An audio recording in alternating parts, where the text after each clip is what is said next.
Our next presentation is an online presentation. We have two presenters, Dr. Mike Bartley and Marmik Soni, both from TESOL. Dr. Mike Bartley is a senior VP at COE TESOL Semiconductor Private Limited. He is renowned for his expertise in software testing and verification. He holds a PhD in formal verification and has made significant contributions to the industry through innovative methodologies and best practices. Mike is a respected thought leader, frequently speaking at conferences and authoring numerous industry articles.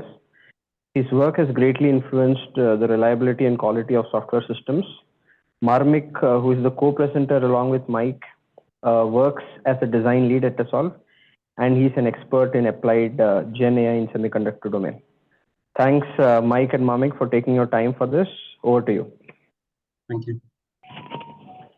Thank you. We're going to run through, Marmik and I will run through a little bit of background on ISO 26262, the journey that TESOL is on.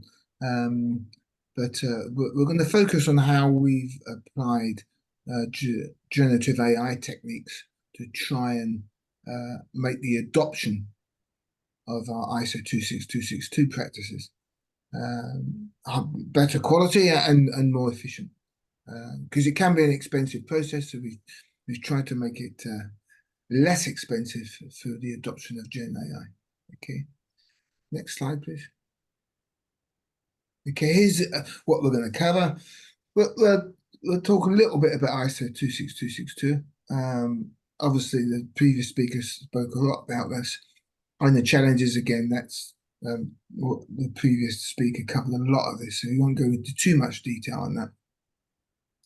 And then we'll talk about AI, our automation strategy and design verification, where we started our journey. But Marmik will then take over and talk about a lot of the other AI work that we're doing and how we're applying it to functional safety. Okay, so there's a picture of a car there where you can see the application of ISO 26262.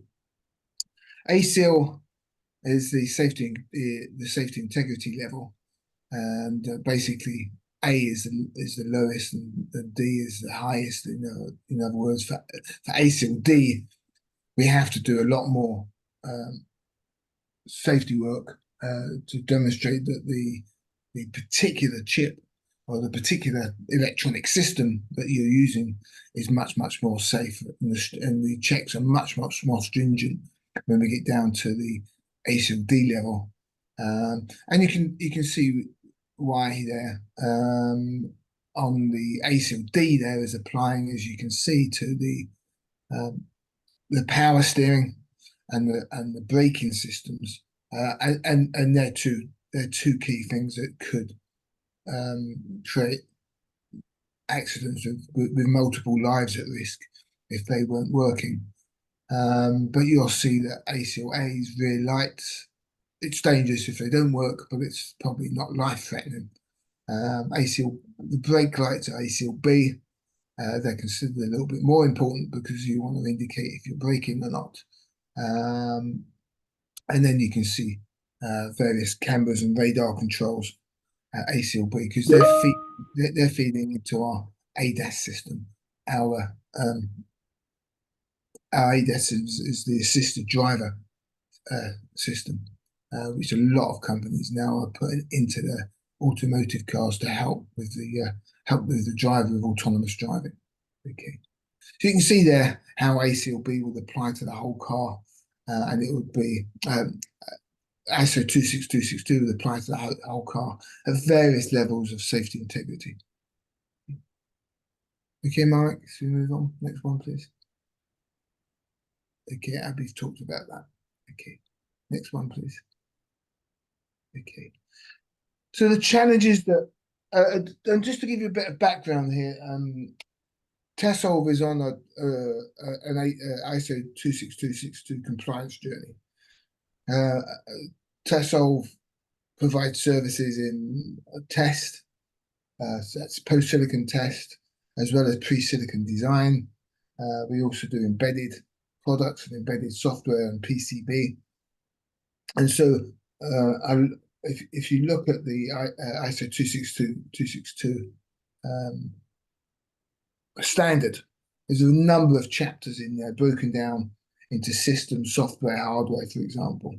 And so a lot of that applies to TESOL because our services go all the way from pre-silicon to embedded systems. And we started our journey with embedded software, where we've got compliance now for process compliance for ISO 26262 for our embedded services.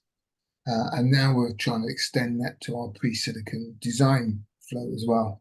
And we get process compliance. We don't make products, we're a services company, but it's important that we can demonstrate that our processes and the services we offer are ISO 26262 compliant, and that's what we're doing at the moment. And we're trying to get all our services approved. And to say embedded software services are currently approved, and we're now looking at how we can do that to our hardware design services as well. And on that journey, the first thing is the lack of awareness in terms of our engineers. We have engineers who really understand hardware design and software, embedded software design, but less so on ISO 262 and safety. So we cross-trained our engineers, and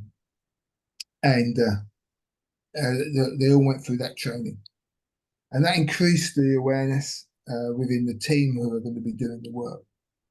Okay, and there's also a number of prescribed roles that you have to take as part of the ISO 2626 to process compliance, for example, safety officers. So some of them get additional training as well, and we took external training and certification as well for the people who attended the training, got the various certificates. And then we started to look at it, and we realised that it's complex and time-consuming, and you have to be prepared for this complexity and this additional time ahead, and understand that ahead of the projects, and understand that ahead of the processes was important to us. You have to create extensive documentation, and it's always best to start that documentation at the beginning and know what you need to produce rather than wait to the end and try to produce it all at the end. I've seen companies do that. I've worked on numerous automotive chips for customers, and also prior to TESOL, I was working in companies like Infineon and ST Micro, where I was the verification manager and working on these chips. And you have to produce a lot of documentation, and it's best to know that up front and plan for it up front rather than wait to the end and then say, right, what documents do I need to give to demonstrate safety here? So be aware of what documentation you want. There's a lot more testing that needs to be done as well. And that's in terms of the silicon test, for example, because you need to get a lot more coverage in your silicon test, and you also have to do a lot more verification as well. So you have to plan for your verification up front, additional verification up front, as well as your post-silicon test coverage numbers, and the validation that the product has been that you've made is correct against specification. You're always going to get changes and unforeseen issues in the design. We see that in everyday chips. I've never worked on a chip that did not change its spec mid-design process. Okay, and with automotive, you tend to get more stability because the requirements are better analysed up front, but you will still see design changes, and they can be expensive because you have to undo a lot of the previous work and redo it. Okay, and so change management has to be a lot more stringent. Okay. A lot of robust project management practices, and we actually include our project management team as well as our QA team in the ISO 26262 training, and the implementation of our processes to be ISO 26262 compliant. So our project managers involved in that, and our QA, our quality department also. And all of this can be made a lot more efficient through automated tools. And there's a lot of good tools around. Requirements management, traceability tools. We're not going to recommend any tools. That's not our job. We use a variety of tools. And if you're still trying to do all of this via Excel spreadsheets, then I would suggest that the money you're saving on tools is going to be lost through your inefficiency. So we use a lot of tools, and quite often they're customer tools rather than our own tools. So we work with the customers on the tools they have, and by getting the right tools, you will save a lot of money. It's a good investment, and there's a lot of resource scarcity as well. We all know that we're short of chip designers. We all know we're very short of verification engineers. Well, it's even worse when you try to get the intersection of skilled engineers with those who understand ISO 26262, because they need both. And so it is an intersection of those two sets, and it's a very much reduced set. And so there's a big resource scarcity. And that's why we do the internal training, but also why we try to make things a lot more efficient through automation and AI technologies. Okay. Next slide, please, Marmot. And so we're on this journey with our AI strategy. We've been doing this about a year and a half.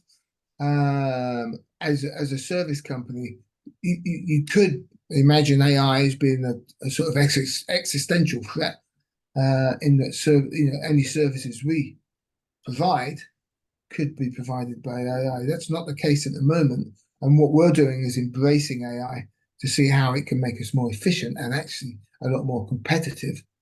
So we're seeing this as an opportunity to improve competitiveness rather than an existential threat at the moment. And we've been working on AI strategy for about 18 months now. And we're actually applying AI across the whole company through a lot of our divisions, all the way from program management to sales process, to the HR process, to the external marketing process, as well as our engineering processes. And as I said, we've got a pre-silicon, post-silicon test, PCB, embedded software, all four of those business units and services applying AI, and then active AI projects to try and increase their efficiency in the way they do things. And a lot of this requires good training data. Okay, and so we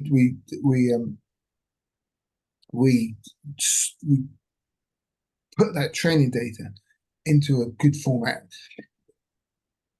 Getting the training data, cleaning it up, and storing it is a big task in itself. We've been doing that a long time now, and we've got TestSolve has been in business since over 20 years now, providing testing services, and at least 10 years on pre-silicon design services as well. So there's a lot of data, and we save that. We've been saving that data, and now all the saving of that data for the past 20 years is now useful to us.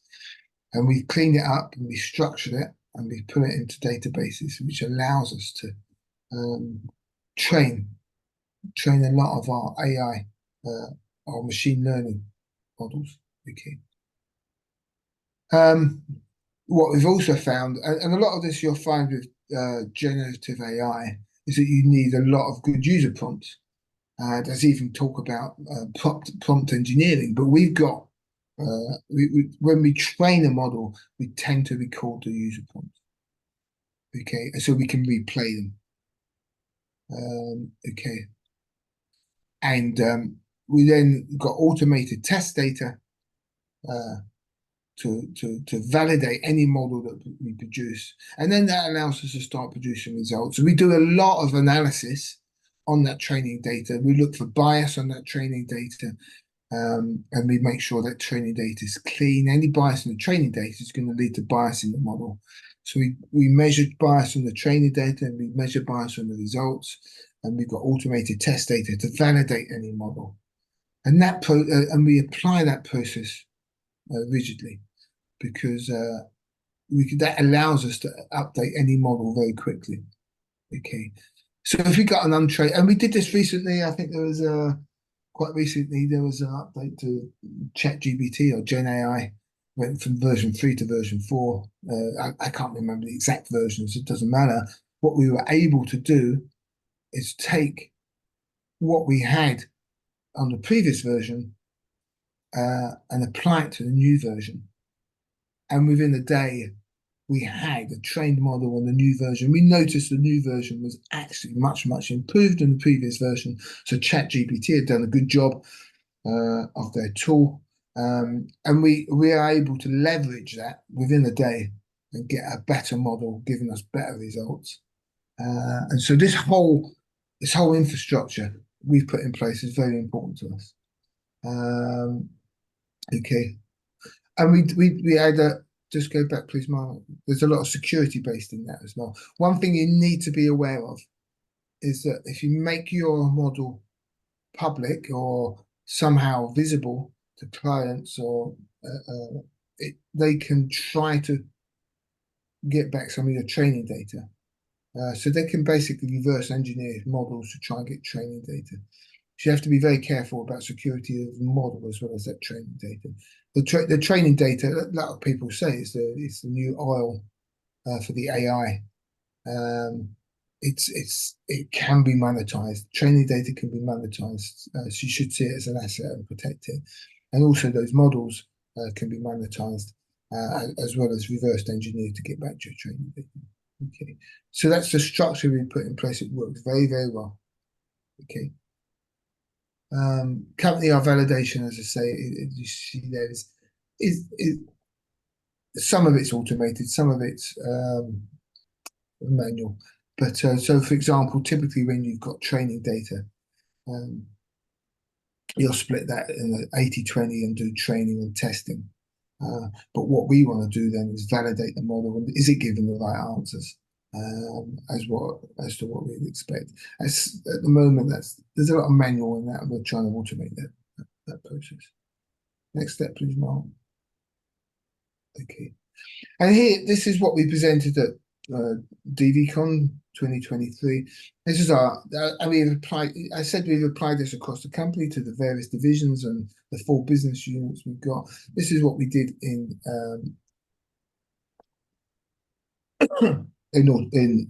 design verification.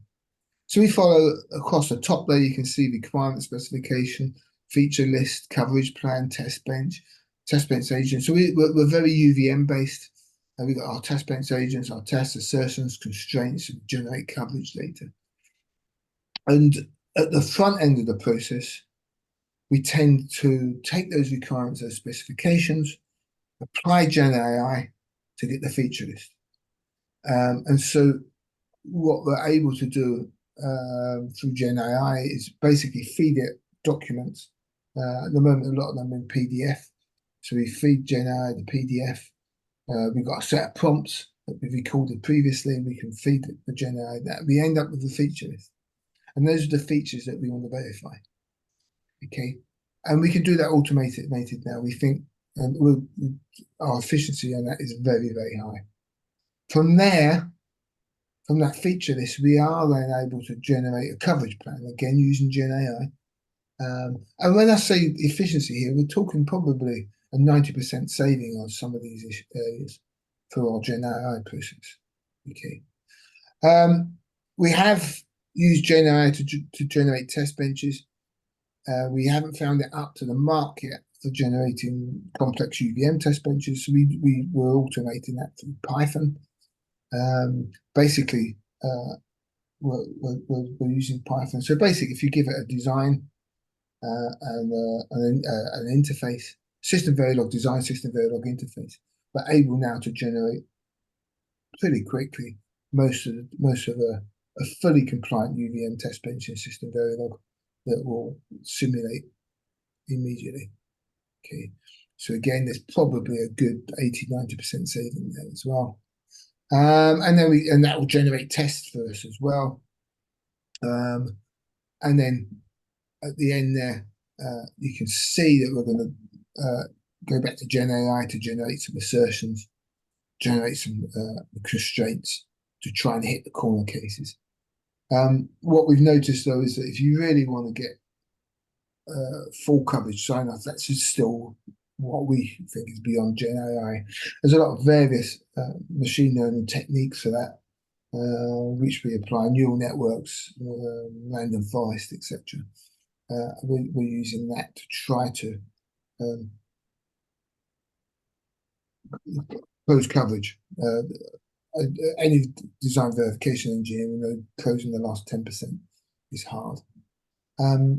Debug, we've noticed that the EDA tools are pretty good now at helping you triage by analyzing failures from the regression suite and suggesting where the bugs are and grouping failing tests together to help with debug.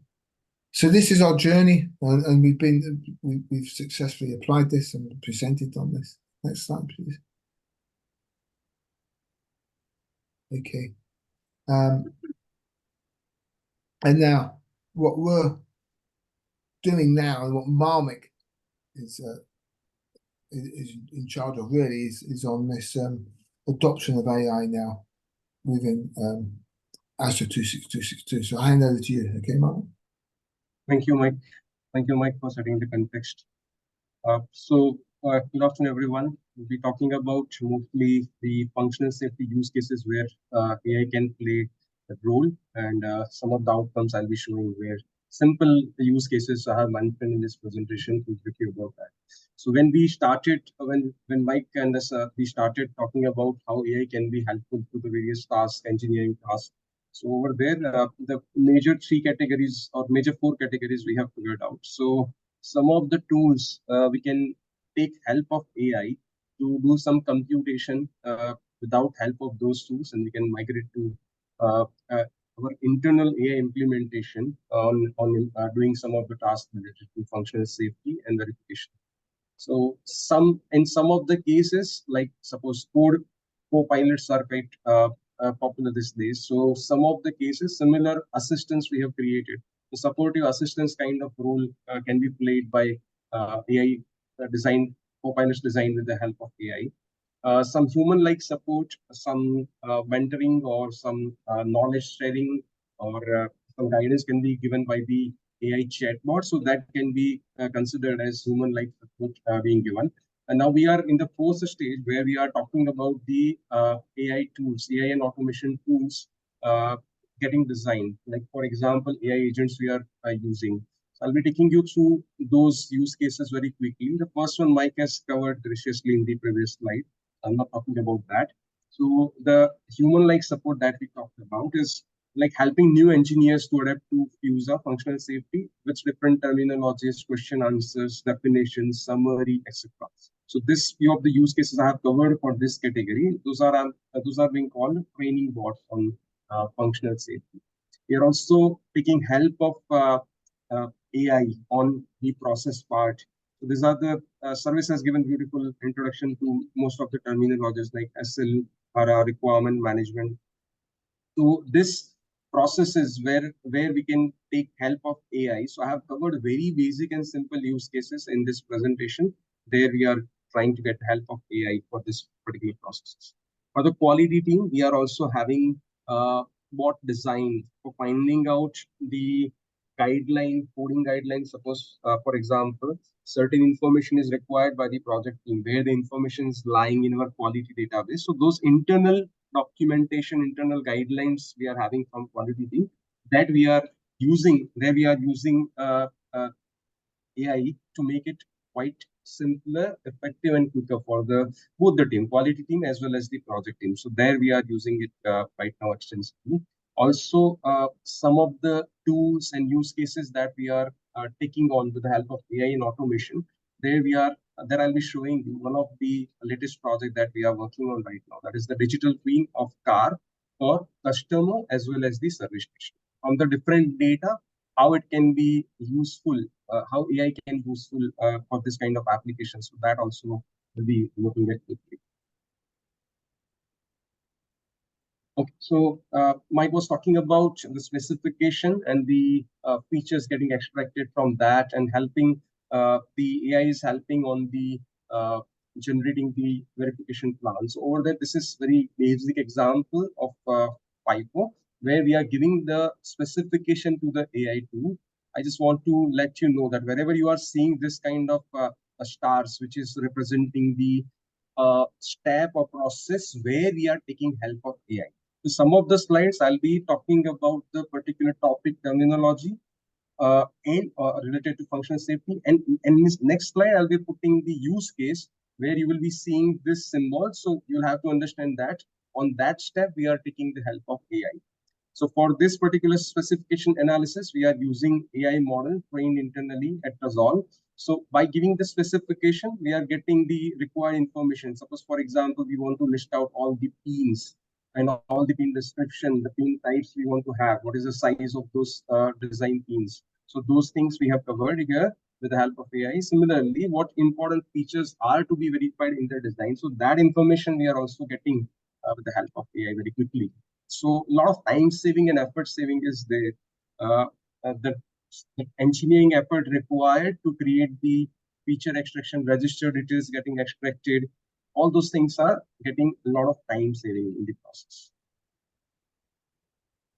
Similarly, we have done for SOC also, we are doing the important, what are the important requirements to be covered in the verification plan, and what are the requirements, what are the description on those requirements. So any complex task, we are trying to create at least at the base of the process with the help of AI models that we have trained. We are trying on that. We are improvising the model with the new training data gradually, and we are taking help over there. So you can see again, this is generated with AI. To start with the functional safety, integrating the AI and automation practices into the functional safety, we started with this internal database on the SharePoint, where we have all the terminologies defined, tool uses specific to TESOL, what tool access we are having, what tool evaluation we have done for that, using that particular tool, wherever all the PPT and all the document, all the steps, and who are the people who are having the expertise on those tools.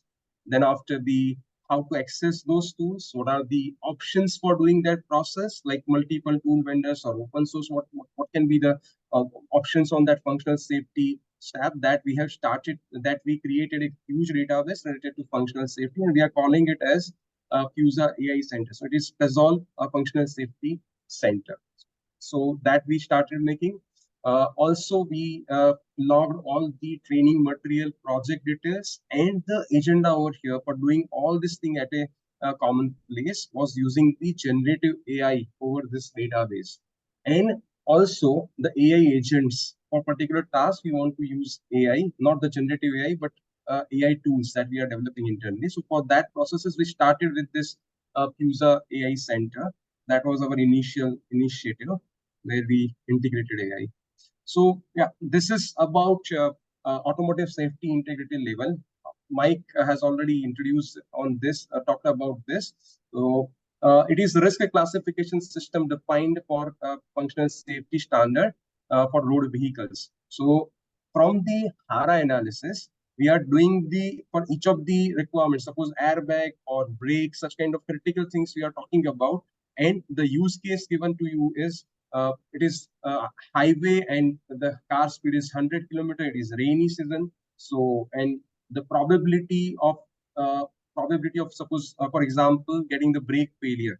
So according to that, this is the ASIL table. We are defining, suppose the exposure, in that case, it is high speed, the highway is there. So exposure is divided into categories. So E4 is the exposure for that particular case scenario. It is highly severe, because obviously when at such a high speed, if brake gets failed, it will be very it can be fatal for the passengers who are in the car. The controllability at that speed, if the car is getting the brake failure, the controllability will be worse. So in this case, S3, E4, and C3, so it will be going under the ASIL D category.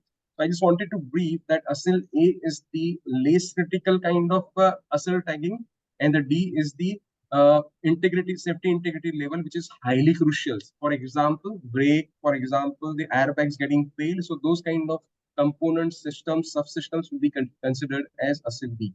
So uh, the ASIL tagging, why it is important? Because it is making it very easy to understand and establish the safety requirement, what processes are to be followed for that particular component during the compliance. So we have to design.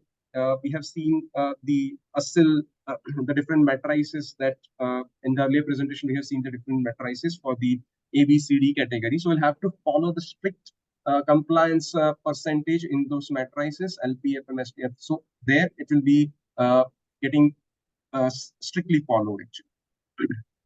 So now let us see how AI, one very simple use case, as you can see the AI symbol over here.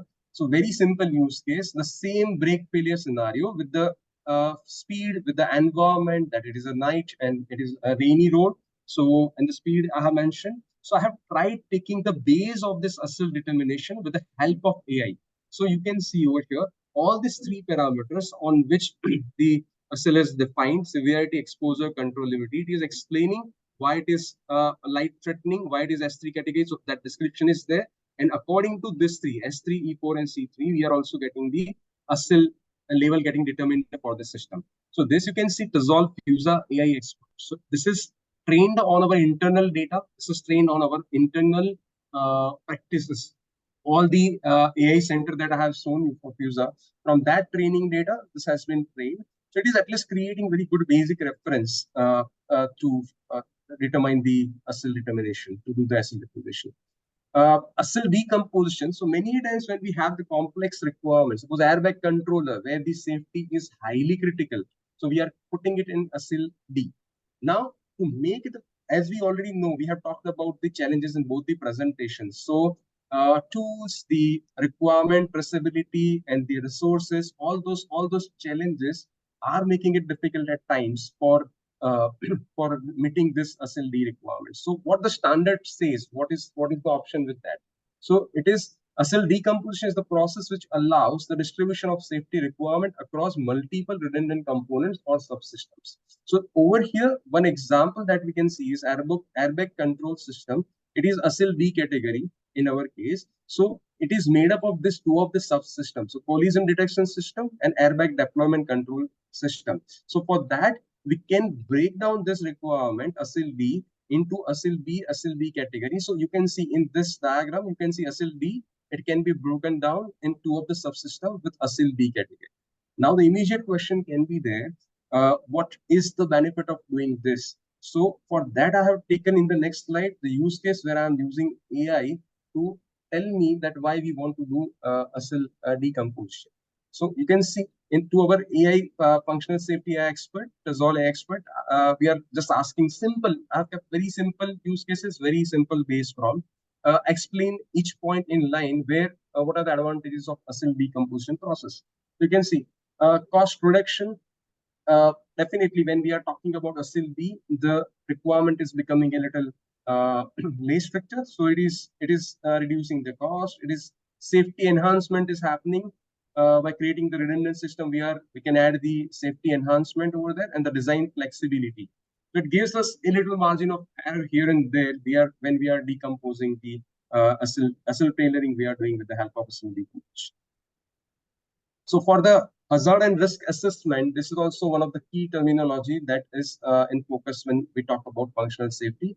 So it is for identifying the malfunctions that could lead to hazard, analyzing the relevant risk of hazard and formulate the safety goal related to that. And the determination of ASIL is a part of actually the hazard and risk analysis. So for each of the category during the ASIL process, when we are following this severity, exposure, and controllability, so as you can see, it is increasing when we are going for E0 to E4, S0 to S3. So this is the basic understanding of HARA. And one typical HARA table will be looking like this. I have taken one simple example here where we are talking about the exhaust brake in the engine.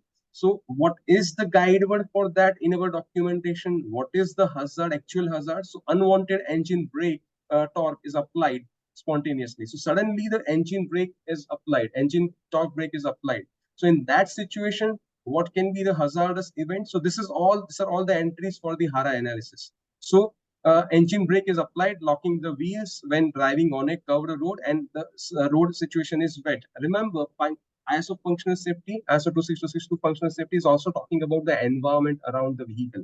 So we are also defining that in our HARA analysis, and what can be the risk of this situation. So occupants of the vehicle can be at life risks can be there. So for that, the ASIL determination is done, and this is the typical functional safety requirement description for this safety goal 1. So for each of the safety goals, this functional safety requirements are getting defined during the FUSA process. So this is the understanding on HARA. Now let us see the use case where we can use AI. Let us try if AI is going to be helpful on that or not. So the same use case I'm giving to HARA for different use case. This is the headlight use case actually. So there it is giving us the detailed HARA table on safety what safety goal is there for each of the system, what can be the ASIL determination, what can be the safety measure for the required hazard description. So over here also it is giving good response, the AI model that we are interacting with.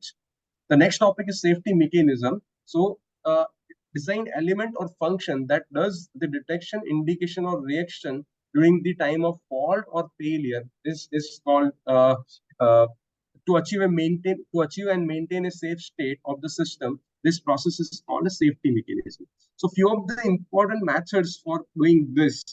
This was again covered in the previous presentation. That watchdog timer, redundancy, error correction detection core, error correction detection processes, safety monitoring, fail-safe design. We are creating fail-safe design or isolation of the component which is under fault.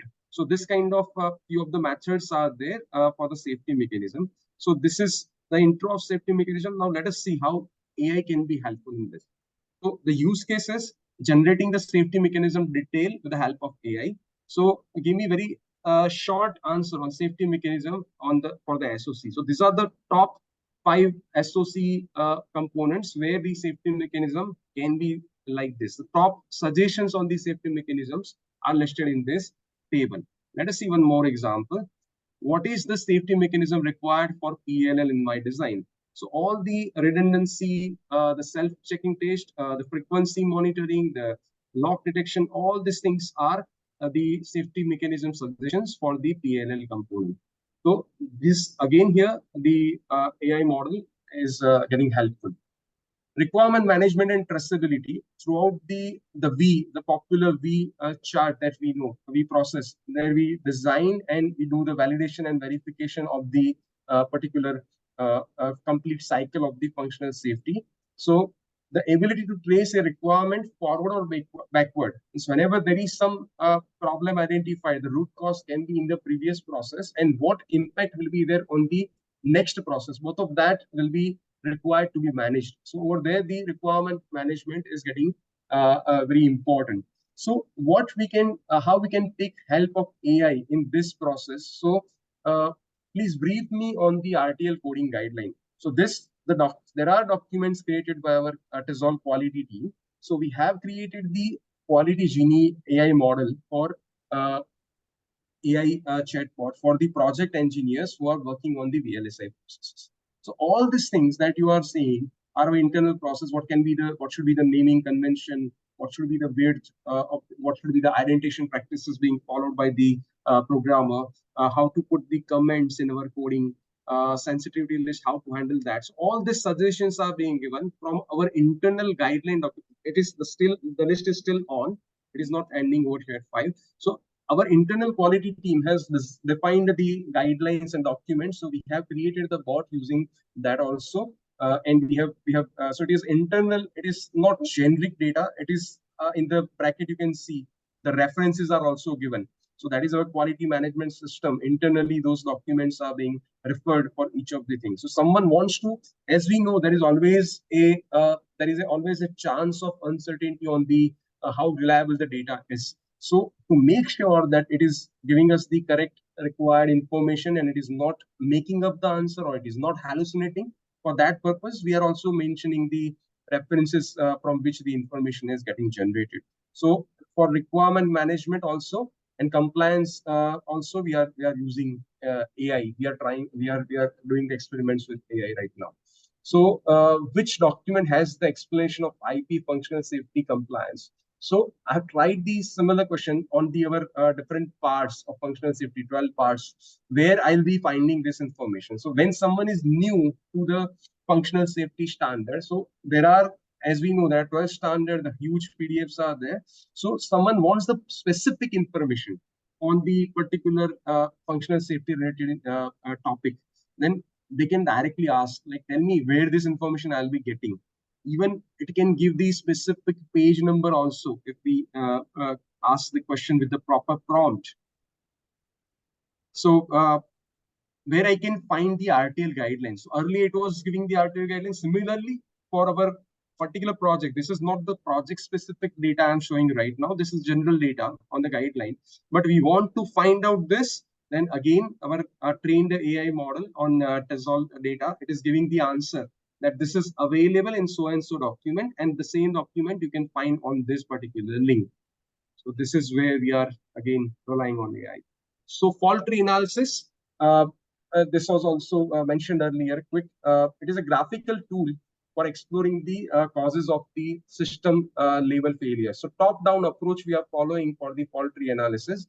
So this is uh, it is a systematic Boolean logic relation between the root cause and the top level event. So let us see how AI can be helpful on this FTA.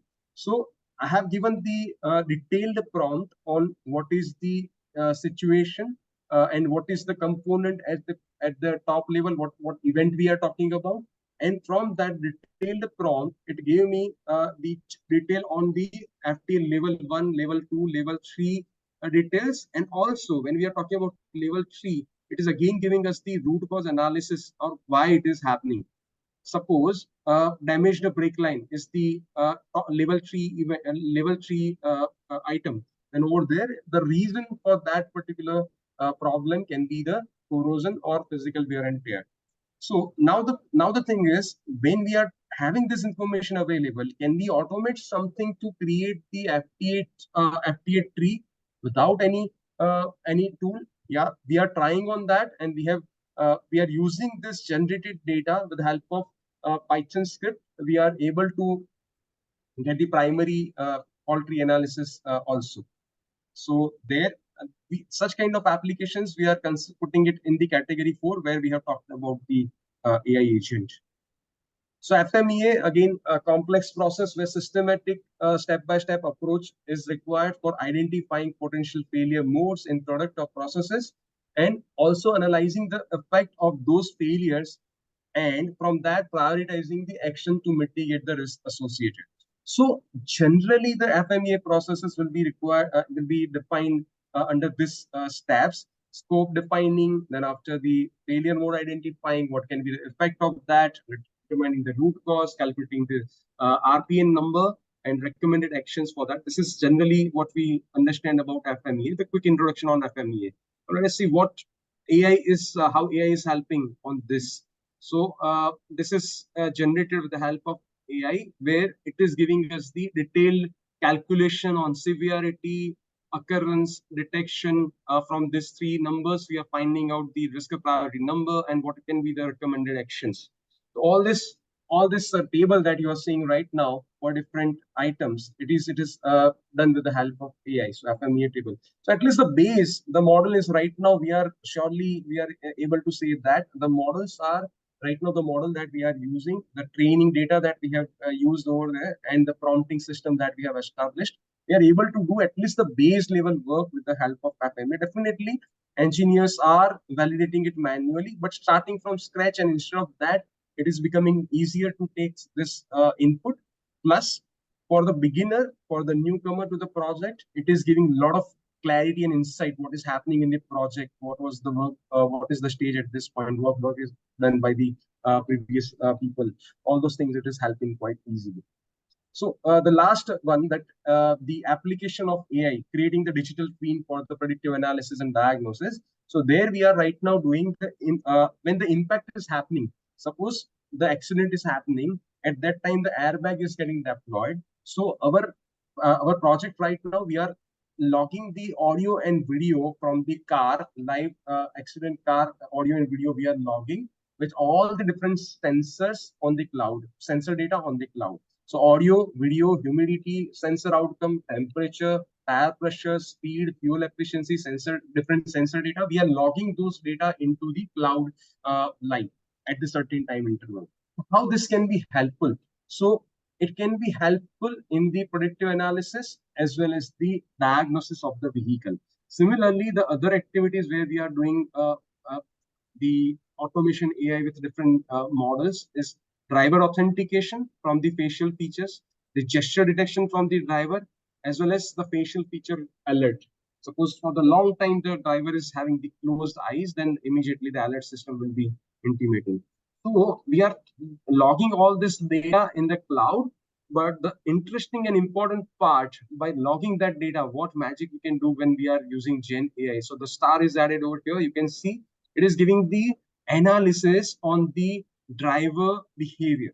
So consistently he is driving at high speed, brakes are not applied. Suppose LDR is fluctuating, LDR sensor is fluctuating. So it is talking about that. It is without any context, the LDR is fluctuating. So and so problem can be there. It is also giving the recommendation. So we are right now segregating what kind of access is to be given of this digital twin to the user or driver, and what kind of access of this data can be given to the vendor or service provider. So it will be giving the detailed analysis on that. So when we talk about so many applications of Gen AI, we'll have to talk about also the caution part. So when the model accuracy, it is not, no one will be 100% sure on the current infrastructure available on the different models that we are using. So that is, model accuracy is still one question mark. A rigorous validation is required from the AI when we are infusing AI in our regular processes.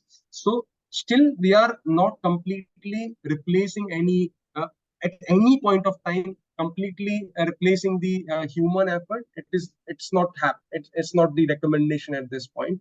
We are using it as a support, or at least the base level information can be, or at least the knowledge transfer, the mentoring can be done with the help of AI that we are doing. The reliability of the infrastructure, the prompts, the data, the validation process, it's again very carefully to be taken care. We at the important part when it comes to the use of AI is data security. A lot of people are questioning on that. So we at the TESOL, we have different infrastructure for different level of job. Suppose we are talking about the core SOC specification which we have received from the user. We have 100% secure processes on the usage of AI over there. Suppose you are talking about just the basic functional safety help to the newcomer engineer. We are having the other models and the basic infrastructure which can be used. So different data security wise, we have the different solutions on that. As we know, this is about life safety. The most important part, the life safety is involved in the ISO 26262. So again, we'll have to be cautious and careful, and the legal aspect of using the AI on any of the chip design processes, or that is also becoming important. And we are also looking at the when we want to adapt AI practices anywhere, we want to understand what industry standards are there and what policies are being framed right now. So those are again under scrutiny at this point. We are looking at this particular aspects. So these are a few of the references that we have used. That's it. Thank you, all of you. If you have any questions, we can have it.